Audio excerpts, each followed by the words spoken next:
नारी में अपार क्षमता व शक्ति सन्निहित है। उसे शिक्षित करना, समता प्रदान करना, कौशल का विकास करना पुरुष वर्ग का प्रथम लक्ष्य होना चाहिए।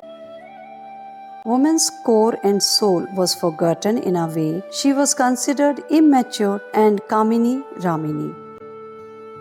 ગાયત્રી ઉપાસનાની પુણ્ય પરંપરા આપણા એક એક ઘરમાં જળવાઈ રહે તેને માટે પૂરું ધ્યાન આપવું જોઈએ। नारी का खोया वर्चस्व उसे नए सिरे से प्राप्त होकर रहेगा।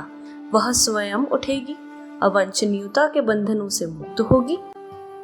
नारी के अनुदान कभी भी हल्के स्तर के नहीं रहे। जीव सृष्टि की संरचना जिस आदि शक्ति महामाया द्वारा संपन्न होती है उसे विधाता भी कहते हैं और माता भी। புத்தகத்தின் பெயர் பெண்கள் விழிப்புணர்ச்சி இயக்கம்।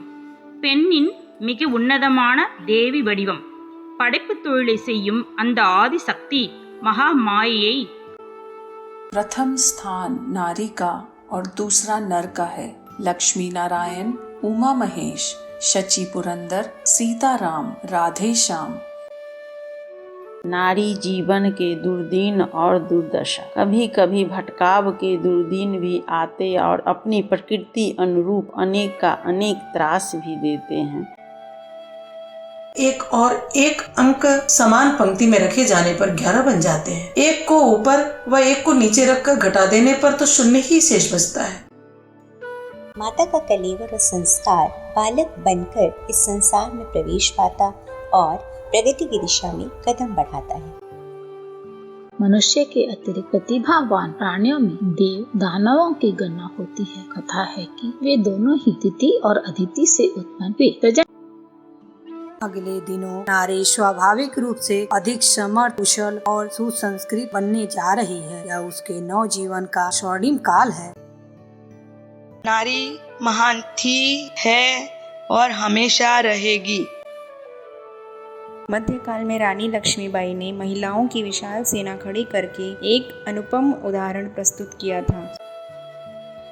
पति से लेकर भाई और पुत्र तक को उनकी रुचि एवं मांग के अनुरूप वही विभिन्न रूपों से निहाल करती है।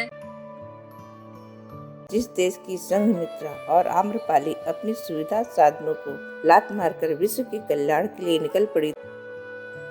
प्रतिकूलता को अनुकूलता में, पतन को उत्थान में और समस्याओं का समाधान प्रस्तुत करना अगले दिनों उसी का अग्रगम्य अनुदान होगा। करुणा, दया, सेवा, उसका समर्पण और उसकी अनुकंपा ही है जो इस संसार को सुरम्य और सुसंस्कृत रखे रह पा रहे।